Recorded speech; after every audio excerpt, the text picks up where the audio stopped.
Another one? What's with these guys?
Hello, everyone, and of course, welcome to Red United TV.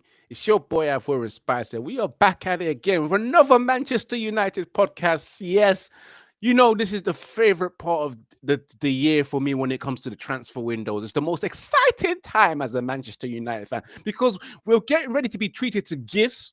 We might get some presents, or we might end up getting some coal. Yes, I know it's not Christmas, but we might end up with nothing. But for Manchester United, the summer transfer window has started off extremely well. Cunha in the door. We're looking at Bryan Mbeumo, but there's a lot to talk about Mbeumo. It might be hijacked by Tottenham Hotspurs. We'll discuss it later on. And of course, Viktor Gyökeres. We will talk about this because Sky Sports have announced that Manchester United have made an approach. And as you can see in the title, and then Osimhen as well, who happens to be in the front now. I got some news on that guy. So you guys sit back, relax, enjoy the show as well.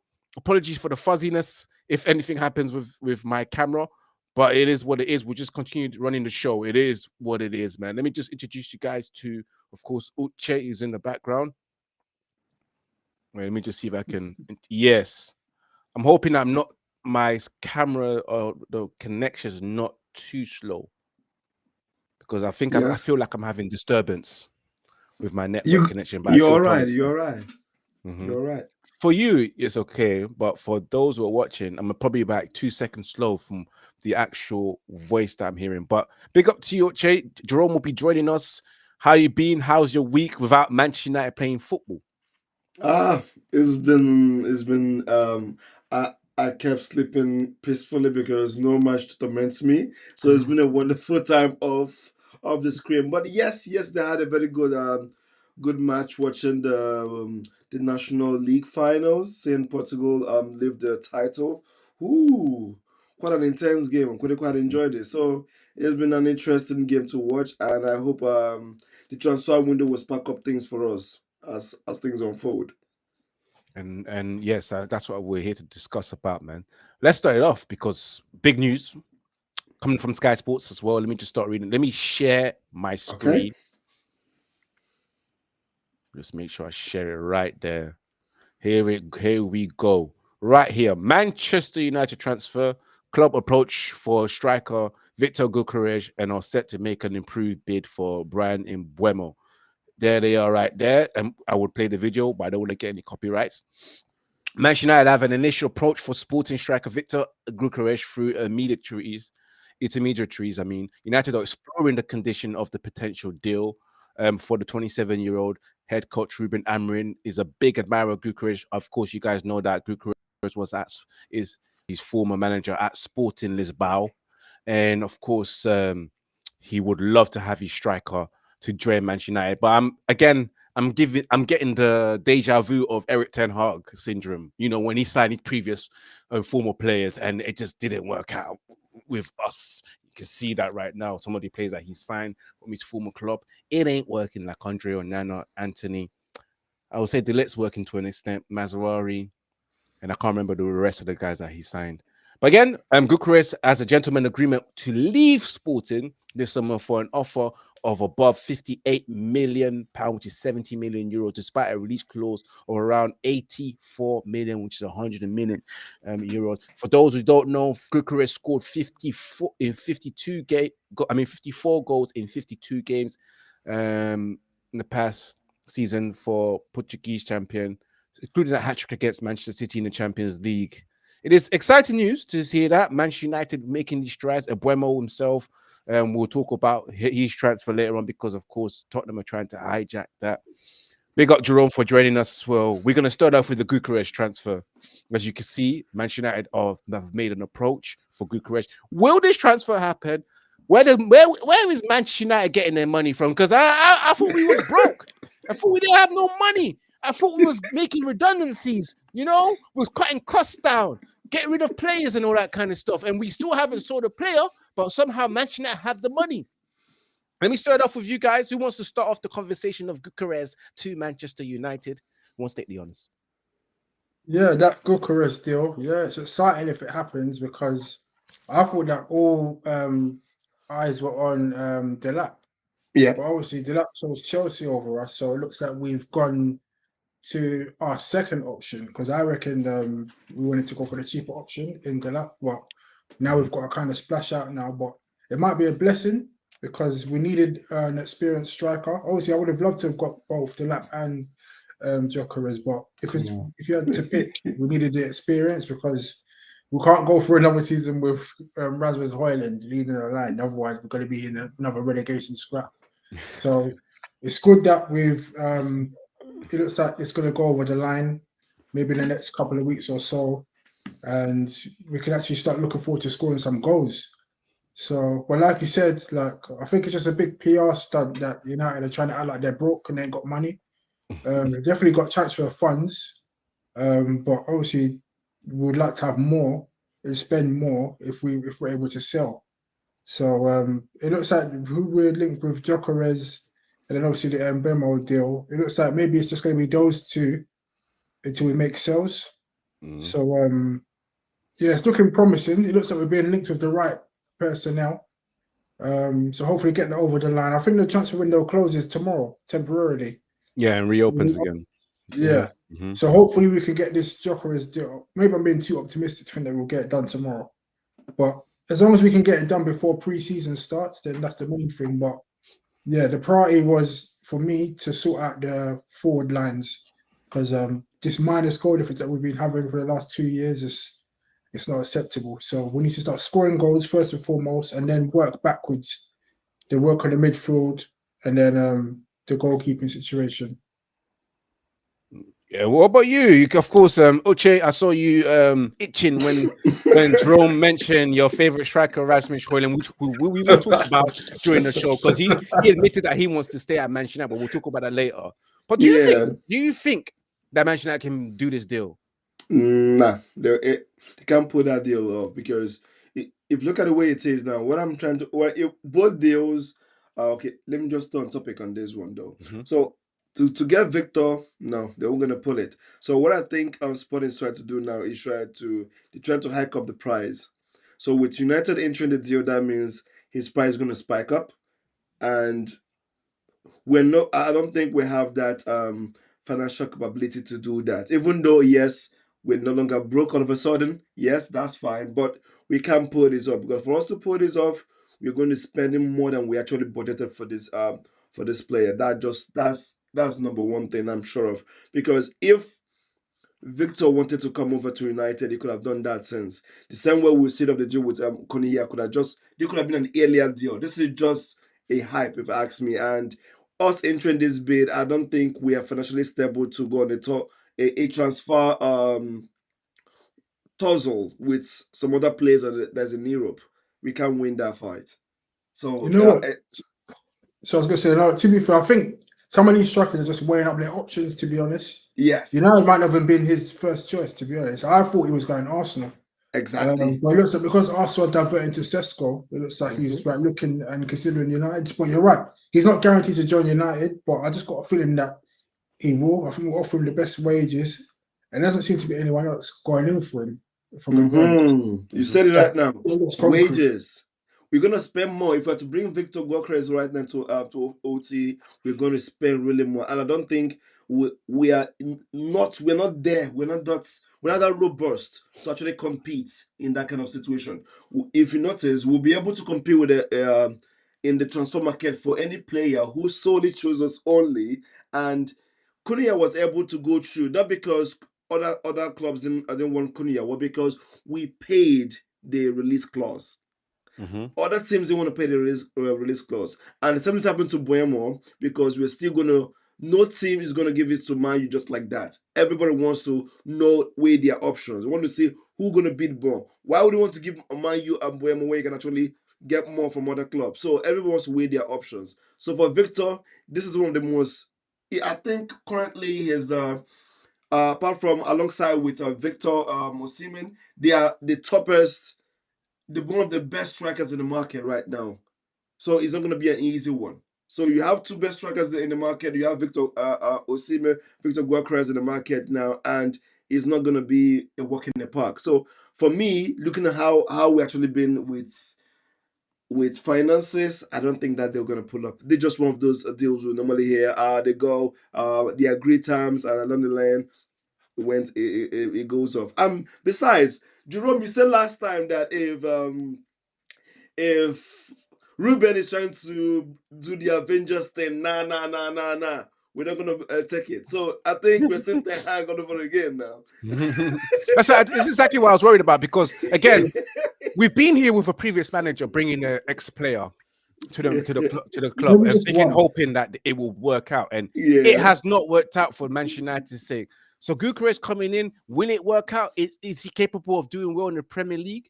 It's a gamble. It's a gamble. Yeah, it's a gamble. Yeah, it's a big gamble, but I'm a bit confident that he can, because he possesses the right strengths and pace and power that you need to be able to succeed in the Premier League, or be able to have the impact as a striker in the Premier League, to be able to out-muscle your opponents and to outpace your opponent as well is essential.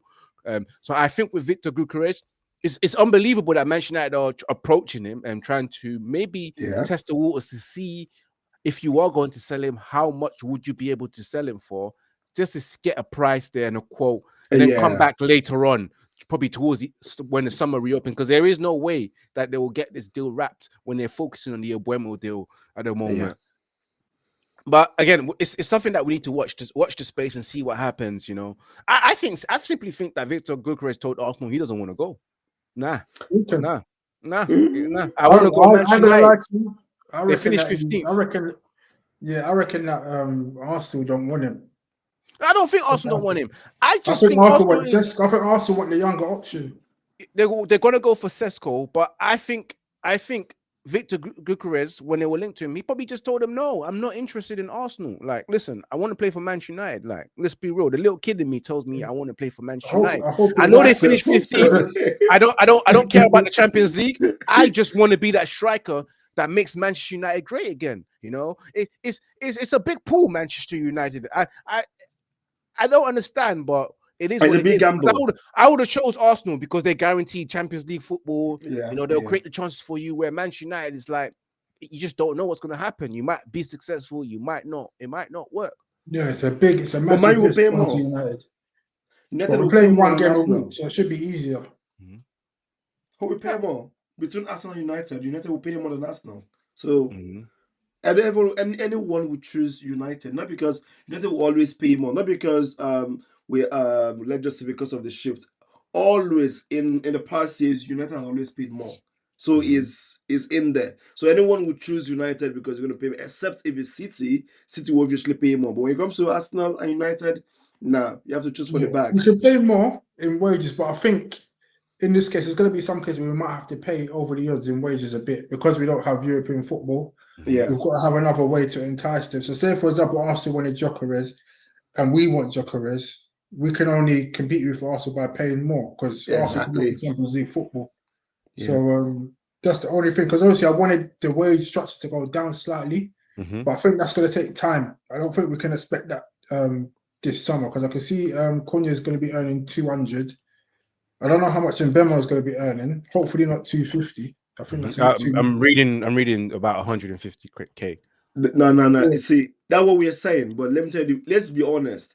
There's no how Cunha is getting 200. If you are Mbeumo going for that deal, you can't go into less than 2. You've already given the baseline. You're giving them the base. No striker better than Cunha will go, except if their agent is not good at negotiation. Because I know Man U is very, very poor at negotiating wages, but there's no way he's taking anything like 150. If you're taking 150, to me, it's not being fair. No, let's just be honest. It's not being fair for him. How? But he was on 50k. He's on 50k at Brentford.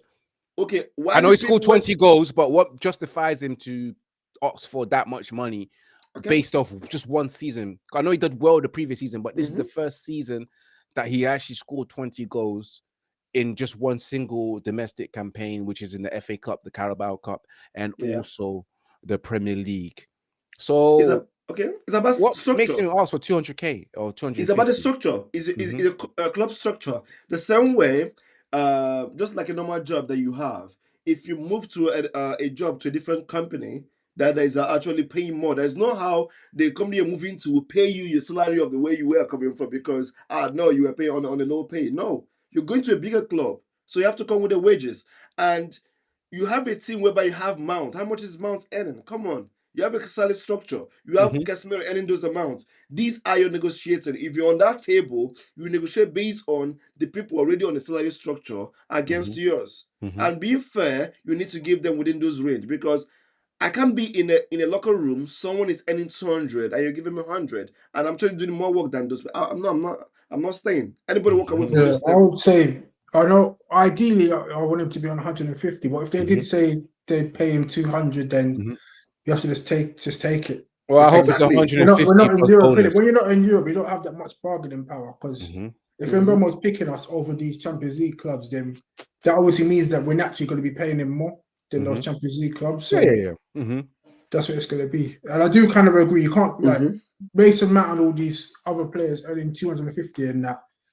That just shows you it's going to take longer for us to get the wage bill down. Maybe if we qualify for Europe this upcoming season and the next season, we can negotiate better wages for newer players because we've got Champions League football or European football to sell them with. And even secondly, I think it's going to be a very big gamble. You said that I don't trust Gyökeres to actually do well in Premier League because every play they sold us all this time. He's really good. They flopped. We saw that with Sancho. Further with Anthony. I danced when we signed Anthony. I danced. I know. I was doing samba. I was doing the samba. I was getting ready for Brazilian flair football. Arsenal. So right now, that's why when we're actually pushing for Viktor Osimhen that he has done this here, he has done it here. I said that we should try. I said no. We have seen this every single time. Everybody tell us, he's good, back on it. It doesn't work. This is not the first time, not the second time. So right now, it's a gamble. It's a big time gamble. And we are also, I'm talking about, we have a situation that we have a midfielder who doesn't support strikers. So it's going to be very difficult in that situation because we need a creative midfielder in the team who can actually support these players. If not, because Bruno can do it all alone when he's competing with them in goals. Yes, absolutely right. Let's wrap it up there and move it on to the Mbeumo. For those who are watching, make sure you smash that like button, subscribe, and share across all social media platforms. This is available on your audio platforms such as Spotify and also Amazon Podcasts as well, and Apple Podcasts. Yes, as I was saying earlier on, of course, earlier on, I changed the title switch the order of the show because, of course, this Gyökeres deal came out. But let's move on to Bryan Mbeumo, who Manchester United last week approached Brentford with a bid of about £55 million, 45. No, I'm wrong.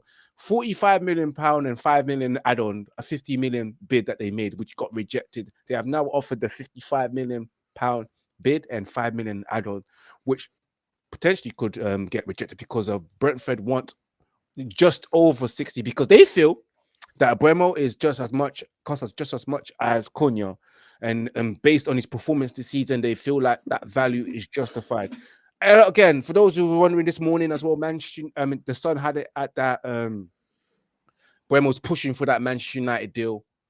Earlier on today, not long ago, the Daily Mail as well have put up that Manchester United suffer blow in pursuit of Bryan Mbeumo as another Premier League team has joined the race, and that happens to be Tottenham Football Club, where potentially the Brentford manager could be going, and he's pushing for Mbeumo to come and try and convince him to come to Manchester United, which I don't think that's possible because once Manchester United's there, unless it's Real Madrid that comes into the middle of it, or Barcelona, or maybe a Bayern Munich, then your head will be spinning.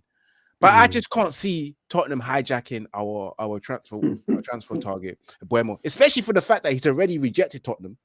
It doesn't matter if the manager is the former manager, and he's rejected Arsenal apparently and Newcastle, 3 teams in the Champions League. Mbeumo transfer, is he going to push for that transfer, or do you feel like Tottenham can hijack it? No, I don't think Tottenham can hijack that. You just said it. You said that Newcastle. Newcastle finished like 5th in the Premier League, and Spurs were like 17th. So even though they beat us in a one-off game in the Europa League final, it was an awful game. It's not really much of a selling point to say come to Spurs because based off that performance, they weren't that impressive, and they haven't been good all season either. So there's not really much to sell him with, really. Like if he was going to leave, he'll go to Newcastle. Newcastle are a better club than Spurs at the moment. So I'll be shocked if he chose Spurs over United, to be honest. So I don't think we got anything to worry about on that front. But I'm not surprised that other clubs are gonna be interested in him, innit? Because he's had a good season last season. So this is what it's about, innit? You just got to compete with these clubs, sell yourself well, and then hopefully Mbeumo picks us. But it looks like he wants to come to us. So we just need to agree a fee with Brentford, really, and then get it signed and sealed.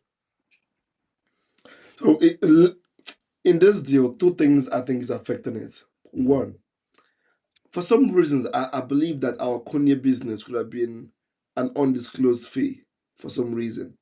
I think that is a pinpoint of every transfer moving forward, because that was the first one that we did. Everybody is actually looking on that business to actually state the precedence of whatever they're doing with us. Now, first is like you said, now they're evaluating how much we bought a Cunha, trying to okay, Mbeumo has a wonderful season, scored 20 goals. Yeah, scored 20 goals, been had a very wonderful, not just spectacular, wonderful season. So he should be like the 4th in the ranking of the top scorer chart. So he should be the talking point. So if we could spend this kind of cash on Cunha, come on, you're getting a bigger package here. So the money should go up. And I think what the club is trying to do is they try to weigh their option. By the time they lure in Spurs in, lure other clubs in, that will make us to actually give more appreciated offer, increase an offer just for us to sell. But for in personal terms already been agreed, so it's just about to call the club doing power moves. That's just what they're doing. That's what I just call this. It's power moves. It's about time, except if, like you said, if big clubs like Madrid, Barcelona, or any other people come into the picture. But for Spurs, nah, I'm not worried. I'll just go to bed. Yeah, no, I'm not worried. Even if his former manager, what's his name, Thomas Frank, joins Tottenham and says, "Listen, come here instead." I feel like Mbeumo was like, "Listen, I'm actually moving on from you too, not just Brentford. bro, from you as For well. a new Like, challenge, yeah. yeah, for a new challenge. No, that's the truth. Like, I want to join Manchester United. The little kid in me told me that I need to join Manchester United. I don't care about the Champions League teams. I just want to play for man. I want to wear that badge and do Manchester United a favor. Now, there's no way I can see Tottenham hijacking our Nah, transfer. Not at all. nah, not at all. Not at They don't all. even that shape. Historically, Spurs don't really hijack anyone. Yeah, they the one that gets hijacked. Yeah. I mean, I swear, Chelsea hijacked them a couple of times. Yeah. William was in Tottenham, bro. He signed. Next thing you know, he signs for Chelsea, bro. Like people do U-turns on Tottenham. So there is no way I can see that happen. No, so let's move on from Mbeumo and let's talk about our striker before we get to Viktor Osimhen and any more news that's on that's circulating that we probably have missed out on. Of course, let me just change the title first of all. Remove that.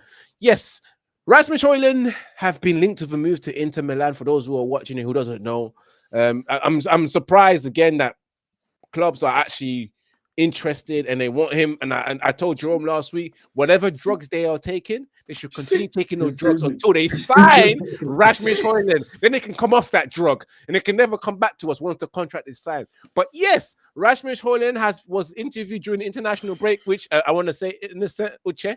Yeah. He was horrible for Denmark. He's just sort of first touch. Against Northern Ireland, yeah.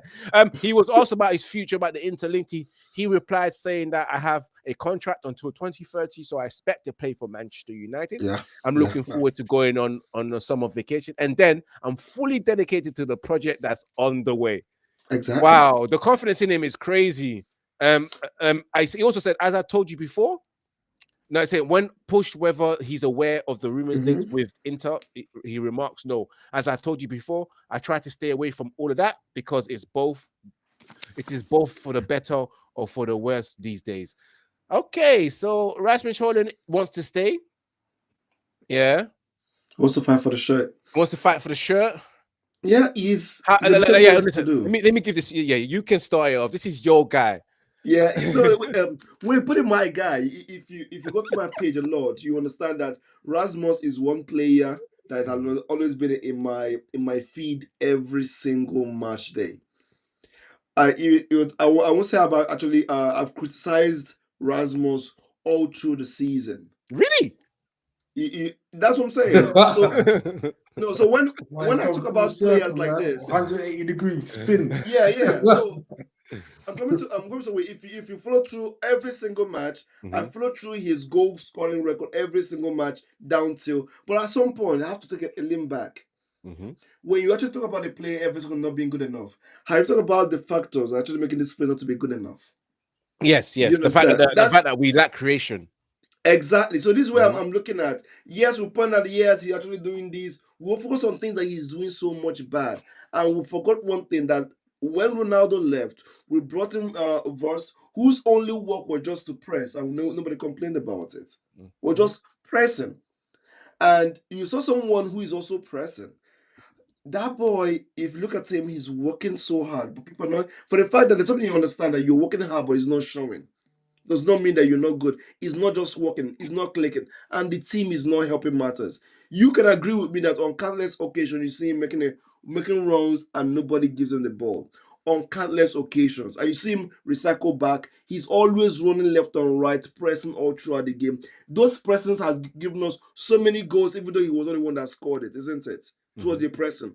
You press to the ball, the keeper loses the ball, gives run passes, errors, and we actually have actually scored. We benefit so much from his presses. These are the good takeaways. Now, all I'm trying to say with Rasmus is overwhelming for him. He's young and in a very big team that is demanding, no one to look up to, and he's always been thrown into there for him to sort himself out, which is not good. I think he needs some kind of support. Ever since I kept saying that he's not meant to be signed as a number one. He has not had that pedigree. He doesn't have that confidence. He doesn't. How many times have you faced things like this? Although things like this makes you stronger, but this is the first time he's having this kind of situation, being thrown out there to fend for himself, and no one is backing him up. So if you look at it this way, how will you rate a player? Jackson, for example, you see him miss a couple of chances. You see him because he got the ball, but he doesn't have the ball to even make some chances. How will you judge a player who doesn't even have mistakes to make? How would you learn when you have not even have any mistakes to learn from? In a game, he only has one chance to be with a goalkeeper. Maybe it was that bad, and everybody would judge him with it. But we have some other players who, Bruno, for example, would take up to 5 shots on target, 5 shots wide in a single game and score one, and we praise him. But we have one player who doesn't even have any shots on target in the whole match. And we think we'll still blame him. He doesn't give himself the ball. Who is supporting him?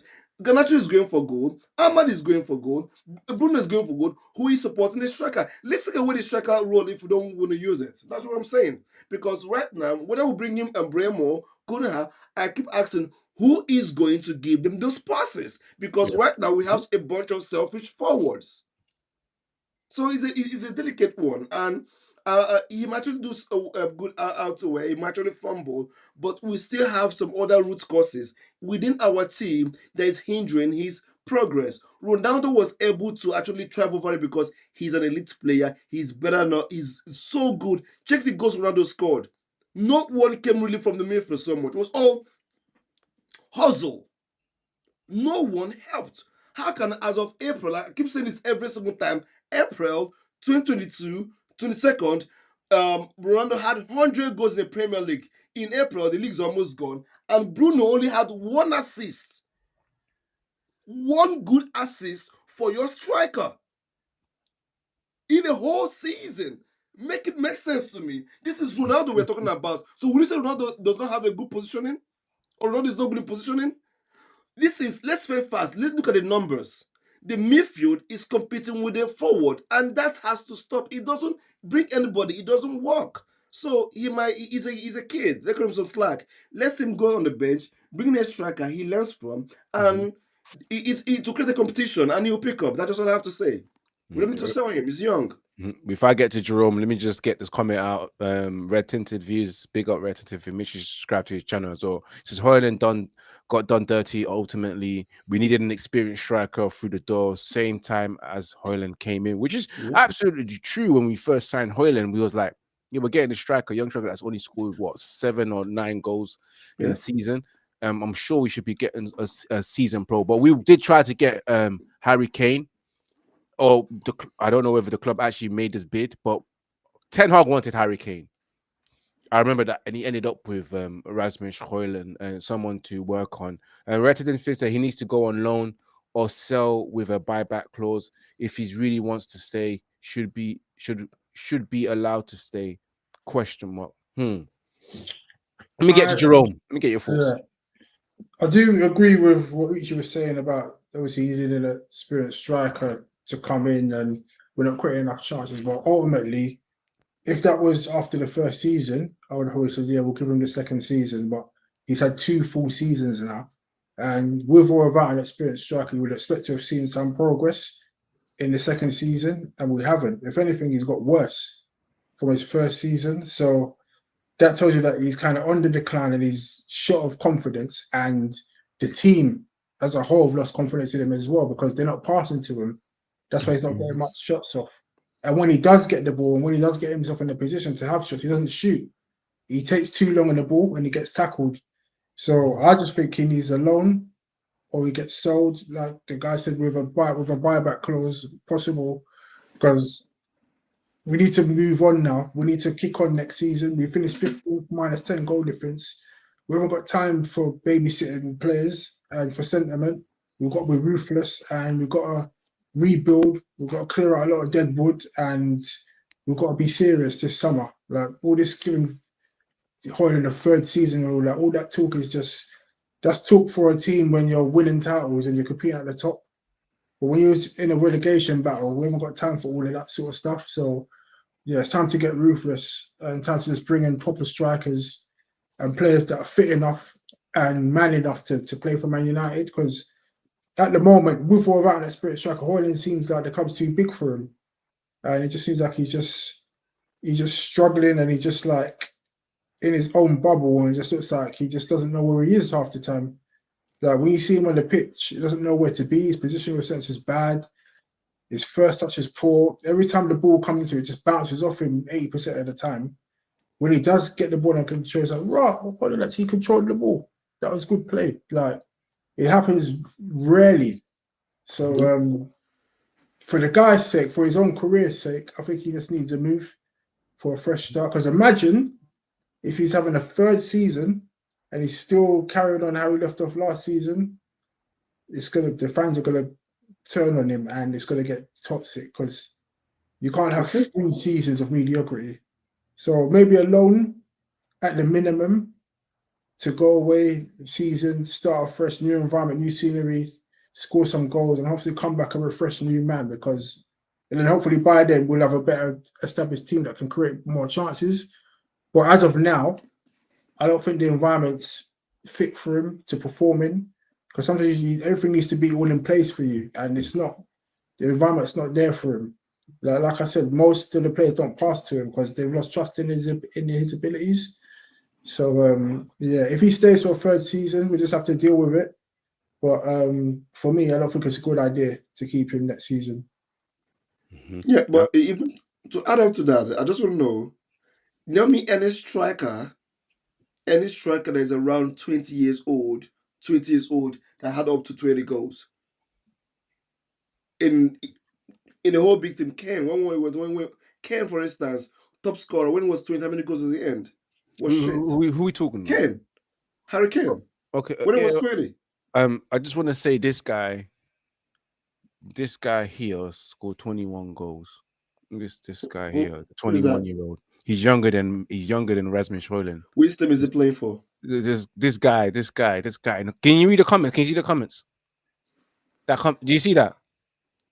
We don't say his name. We just don't say his name. I mean, you guys, you can't see the comment. No, I'm seeing Hojlund now, but I understand. No, Hojlund is different. This is a different. No. I'm talking about this. I'm not. Did you not see what I just put up there? Can you read the comment? John, do you see the comment that I just put up? Yeah, I can see. Yeah, on the screen. Yeah, I'm saying we don't say his name, but he scored 21 goals and he's only 22. He's not a striker. Come on, I'm talking about strikers. This guy he's a striker. He's a forward. He can play in any position. Yeah, let's not lie. Let's not lie. No. That guy's a striker. He's top scorer in France.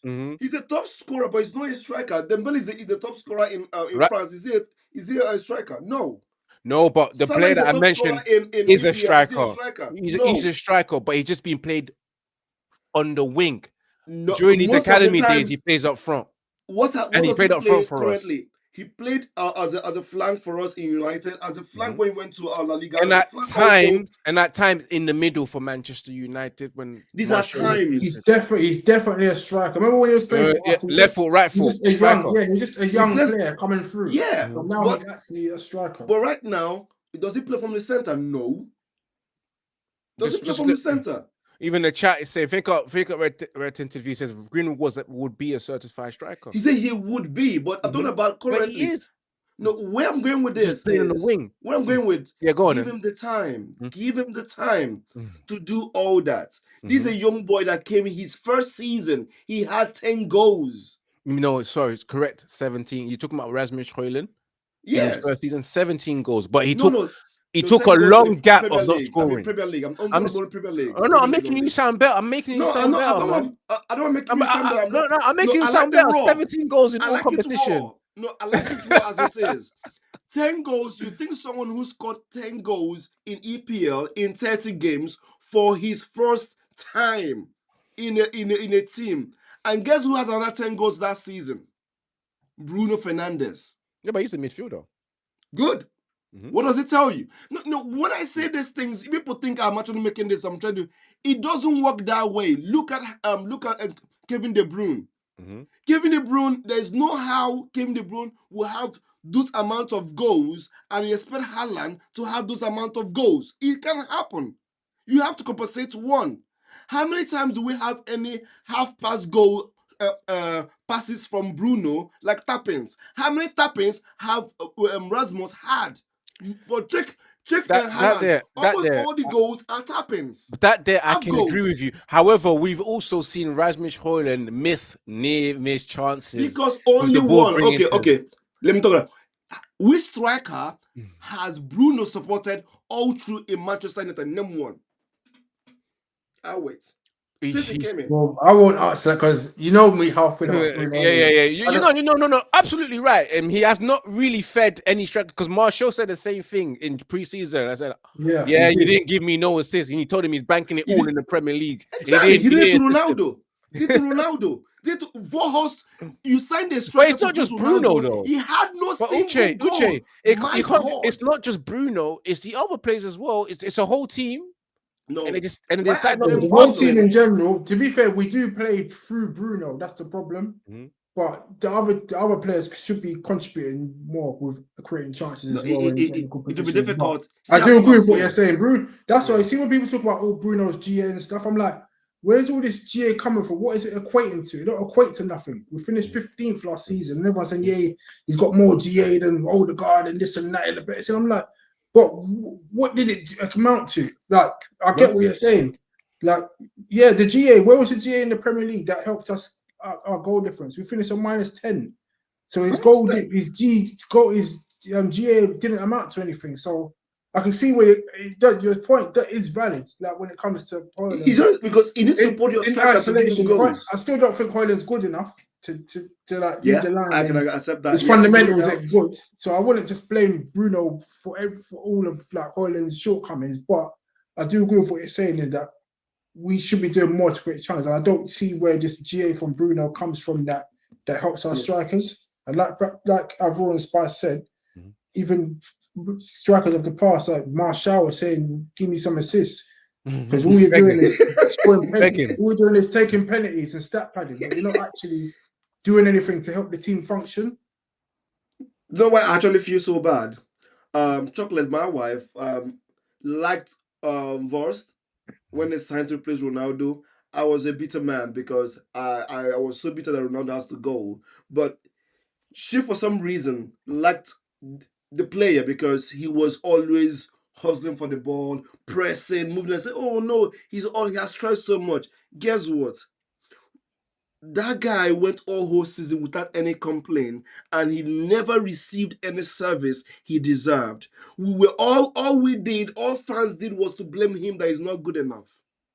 And that's what we are doing again now to Rasmus. But are we not seeing Rasmus on the ball, first touch, can't dribble? No, I'm talking about Vorst. I'm talking about Vorst. Okay. When they signed him, he was worse than Rasmus because he went almost a whole season, no single goal. The one he scored, he more like he celebrated that. The Gyökeres contributed. Like, he didn't score. He couldn't score. He didn't score. Yeah. He was helping with the whole overall player of the team. Yeah, because he was hustling. He suffered. Let me tell you the truth. In that season, he suffered so much. And no complaint because of the situation surrounding it. He suffered mentally, no complaint from everybody, yet he received the least service. The least we can do is give him the ball to score. That was really hard for us to do for him. We saw it play out a whole season and we blamed him all through. Rasmus came now, we're blaming Rasmus all through, not people who never give them the ball. Luka Garnacho never passes the ball. That one, everybody knows that. Coming, cutting, sorry, raise your hand up, and that does it. So how will your striker score? A striker that has 0 shot on target. My God. You know what it means? If you're a striker, you play ball, honestly. So you understand that. Imagine you're a striker, a whole first half, you didn't even take a single go. I didn't say goal. You didn't score. Just go. You did like nearly. You didn't even have seen one to play. Second half, the worst. You saw a near pass, near open chance. You want wowed, and that's all they will judge you with. It's too bad at this time. He's our best player, Bruno, but he needs to be a little bit flexible. Let other people play. Let him play false nine. I keep saying, if you want to play score goals so much, go to nine like Ronaldo. Move forward, transition. Let's know that you want to be a goal poacher. Transition into a false nine role. Let's relax. No, yes, you are real and number one. Lampard was actually the goal scorer for Chelsea at some point. We understand that. Let's know that's what you want to do. others will back up for you. You shine. But you can't actually be dimming other people's shine while you actually do yours. No. One person takes the glory, everybody suffers. We've seen that with Ronaldo. We complained about it. Now Bruno is torn now. That's all I have to Well, say. looking at the It's not transfer working. market, it looks like we're looking to bring in 2 10s and hopefully more creativity. So if Please. Højlund stays, there's no excuses. No 'Cause excuses. we Yes. can't Just blame same with Bruno. Ruben. Even though I don't rate Bruno, like we can't blame him for everything on that. But I do agree with a lot of the points that you said on the lack of service to Højlund and especially like players like Garnacho. That Yeah, I agree to that extent. I'm with because Joe we've on that. got too many players that play for themselves and not for the team, and that's what's affecting our goal scoring abilities. Yeah, but the only thing I have to say is that Rasmus Højlund needs to work on his game because we've seen it so many times on the ball. International break, his first touches against the Malaysian All-Star, his first touch was horrible. He just looks like a completely shattered his confidence, doesn't know what he's doing. Like anything that he tries just does not work for him. So that needs to work out because if he genuinely believes he'll be here next season, he's ready to work on this project that's coming for next season with Ruben Amorim, he better fix up because if he starts off poorly in January, I see him sold. And no, let's be real. Because he we can't have has to hit the ground running of this. We can't have a first season where you have sequences of not scoring goals, long spells of not scoring goals. It can't happen for the third season because we saw that in the first season. It took him about 2 to 3 months to get his first goal, and then he ended up with 17 goals in all competition, which was great to come back to and made me realize, oh, not bad. The second season now, 4 Premier League goals in 33 games, struggling to score goals. It cannot happen next season, And let's not forget, Amorim's under huge pressure as well. Yes, he needs to hit the ground running as a manager. Exactly. So he can't afford to have players that are not gonna, perform for him at the start of the season. So this is all on Amorim as well. To be honest, he's got a big decision to make. Does he put all this risk on Rasmus to step up beginning of the season? Because fans are not going to be patient next season. We've got to hit the ground running. And if you've got players that are not performing start of the season, then when it hits to like November, people are going to be calling for Amorim to get sacked. So he's got to make sure that he's got the right players that can perform. And that's it right there. Big up to everyone that's tuning right now. We're just about to end the show. We just got a couple of minutes left, and let's talk about Viktor Osimhen. The Manchester Evening News this morning said that Viktor Osimhen has made Manchester United feeling clear after a dream transfer admission. It says that Viktor Osimhen has already expressed his desire to one day play in the Premier League amid suggestion that a potential move to Manchester United put him off the idea of joining Al Hilal this weekend. He rejected the Al Hilal move. Even though they threw a stupid amount of money, he still said no, he's not interested because we thought the deal was going to happen, but it's not happening anymore. But it's rumored that he wants to join, he wants to play in the Premier League. The Manchester United links, I just think it's not real. It's not real at all because of the Gyökeres deal. I don't see Manchester United going for Gyökeres and then after that going for Osimhen unless it doesn't go through. I don't see them getting both as well. Osimhen right now, I think his future is in limbo. It's in limbo, and he'll just take what he can if it comes to a big club. I reckon he'll probably go back to Galatasaray if he had the opportunity to. But Manchester United would be stupid not to look at him, in my opinion, because I feel like he's a player that can play in any system. People can talk about attitude and all that kind of stuff. Listen, I don't care about that, man. Like the great Sir Alex Ferguson was able to nullify players with big egos and make them play to their absolute best. Players like Eric Cantona was feisty and raw and had problems. Players like Wayne Rooney, where they told him, "Oh, would you be able to have this temper?" Became great players. Players like Cunha, who's got that rawness, that dog about them. I'm sure Amorim can handle. And I'm sure Amorim can handle someone like Viktor Osimhen. I don't see Viktor Osimhen going on Instagram Live and bashing Ruben Amorim at all. I just don't. He wouldn't dare to. This isn't Napoli. This isn't. Sorry to say this. It even happened in Napoli. This isn't Nigeria. This isn't Nigeria. It's a different situation. This is Manchester United. You get punished for your behaviors. Yeah, which is true. We've seen that with Ronaldo. We've seen that with Marcus Rashford. We've seen that with Ruud van Nistelrooy. We've seen that with many of Roy Keane as well. When he done his famous interview, the very next day he was out the door. We saw that with David Beckham. We've seen it a lot of times at Manchester United. you lash out, you act a certain way like Jadon Sancho, you are out. So your thoughts are, do you believe in this transfer? Do you feel like Manchester United can go for it if the Gyökeres deal don't happen? Kind of got doubts on this Osimhen deal, to be honest. So when I've heard that he turned down Al Hilal in Saudi, I was just, my eyebrows raised. I was like, what did he turn down exactly? They already paid him all what he wanted. Mm-hmm. He ain't gonna get paid as much anywhere else in the world. So I'm just questioning his motives, really. Like, if he's turning down Saudi, what does he actually want? Because it's shocking. We can't offer Champions League football, and I don't know if we can match his wage demands, because I'm hearing that he wants 300k. Hey, come on, man. Where guy getting all those numbers from? 300k. So this is what I'm hearing. The news, isn't it? Yeah, this is what the news are writing, isn't it? The journalists are writing 300k, and obviously Saudi are offering a lot more than that, and he's turned them down. So you'd have to kind of like put 2 and 2 together and say, if Saudi are offering a lot more, probably double 300k, then you have to kind of assume that anything that he wants in Europe is going to be 250 to 300k. Yeah, so, and I don't think United are willing to pay that amount of money in wages to any of our strikers. If we're going to pay that amount, probably be like up 200, 250 max. So I don't see how this deal is going to happen. And I don't think the manager wants him as his first choice anyway. I think the manager wants to go with what he knows in Gyökeres. So I'll be shocked. You never know. There might be a twist in this transfer window. There's always one twist somewhere. So you never know. Deadline day, Osimhen's still trying to find a club. And we put some last minute loan bidding or something. Or, yeah, you never know. I can see that happening, because Osimhen looks like he can't make up his mind what he wants to do. So he might be floating around until deadline day, and then he'll just sign for anyone. Yeah.